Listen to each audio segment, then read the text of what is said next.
زید بن وہب نے بیان کیا، انہوں نے عبداللہ رضی اللہ عنہ سے سنا، انہوں نے بیان کیا کہ نبی کریم صلی اللہ علیہ وسلم نے ہم سے فرمایا، تم میرے بعد بعض کام ایسے دیکھو گے جو تم کو برے لگیں گے۔ صحابہ رضی اللہ عنہم نے عرض کیا، یا رسول اللہ صلی اللہ علیہ وسلم، آپ اس سلسلے میں کیا حکم فرماتے ہیں؟ حضرت صلی اللہ علیہ وسلم نے فرمایا، انہیں ان کا حق ادا کرو اور اپنا حق اللہ سے مانگو۔ صحیح بخاری حدیث نمبر 7052۔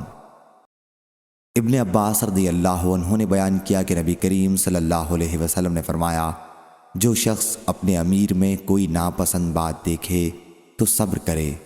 خلیفہ کی اطاعت سے اگر کوئی بالشت بھر بھی باہر نکلا تو اس کی موت جاہلیت کی موت ہوگی۔ صحیح بخاری حدیث نمبر 7053۔ ابو رجاء عطاردی نے بیان کیا، انہوں نے کہا کہ میں نے ابن عباس رضی اللہ عنہ سے سنا، ان سے نبی کریم صلی اللہ علیہ وسلم نے فرمایا، جس نے اپنے امیر کی کوئی ناپسند چیز دیکھی تو اسے چاہیے کہ صبر کرے، اس لیے کہ جس نے جماعت سے ایک بالشت بھر جدائی اختیار کی اور اسی حال میں مرا تو وہ جاہلیت کسی موت مرے گا۔ صحیح بخاری حدیث نمبر 7054۔